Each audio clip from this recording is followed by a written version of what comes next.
Now, a lot has happened since the start of 2022, and in this video, I'll run you through the things that have happened over the last 3 months, their implications on our portfolio, and what can we expect moving forward. Without further ado, let's get started.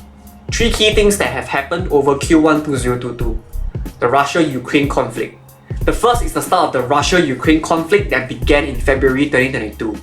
As a result of this conflict, the US and its allies had punished Putin harshly through economic sanctions, which essentially crippled Russia's economy, but had also sent prices of the commodities off the roof. Since the conflict began, the price of essential commodities had skyrocketed, with crude oil and wheat increasing by more than 50%. Now, the implications of higher commodity prices are, of course, higher inflation. And this increases the risk of more tightening policies by central banks all over the world, which is what we are seeing today. And that brings me to my second point. US central banks raises interest rates.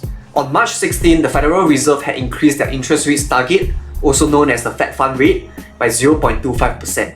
And they have hinted a 0.5% increase in future meetings should there be a need, given the inflation situation, as the central bank's current focus is on price stability.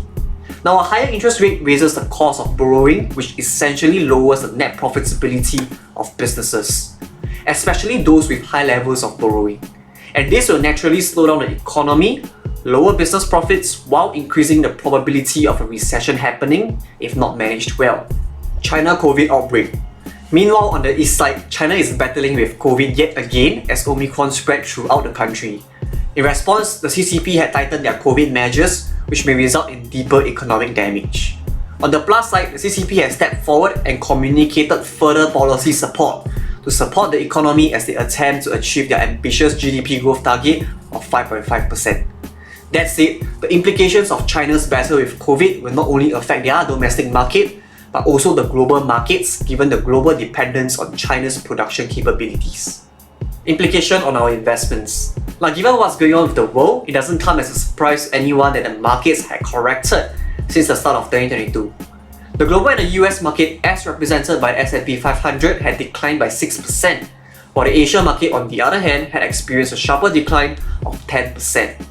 Now, the reason why Asia suffered a higher price decline is because the region's economy is expected to slow down more than the developed regions like the US, given that developing countries are more sensitive to external forces such as the increase in commodity prices.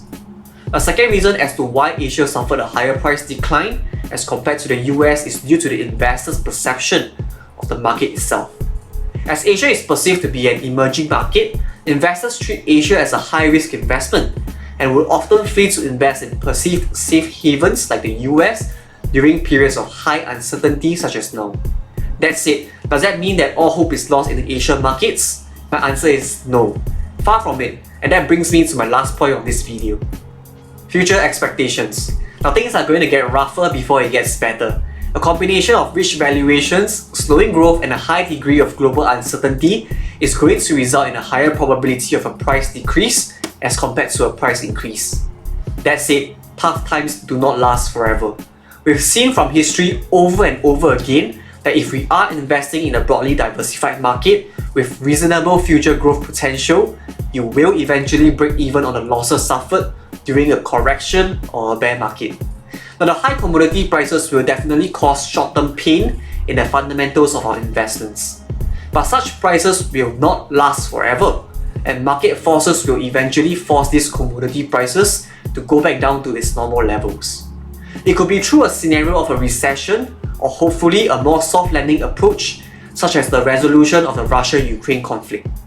As long as the long-term fundamentals remains intact, the expected returns of our investments will materialize, given enough time, and right now, based on my financial model and scenario analysis, the expected return of investing in S&P today will provide you with a return of 0.7% to 6% a year, while the expected return of investing in Asia will yield a return of 5.7% to 11% a year over a 10-year investment horizon. Now, I'll be making a video to explain how I derive these expected returns figures based on my financial modeling. So do subscribe to this channel to stay updated when the video comes out next week. Closing message. Now, in times like this, when the market is behaving based on irrationality and emotions, there will come a point in time where the market becomes severely undervalued. as no investors will have the courage to invest in it. Ironically, that is also the best time to invest, as it is where the market bottoms are formed. That said, remember that we are not here to play the role of God. The crux of our investment operations should not be based on perfect market timing, and it should instead be built upon identifying the right investments with reasonable future growth potential and holding it for the long run. That is also why we are investing using a hybrid approach, where we dollar cost average on a monthly basis, and I will rebalance and position the portfolio on a lump sum basis when the situation calls for it, be it to be more defensive or to be more aggressive. Long story short, it is going to suck for a while, but eventually the market is going to recover and we will be fine.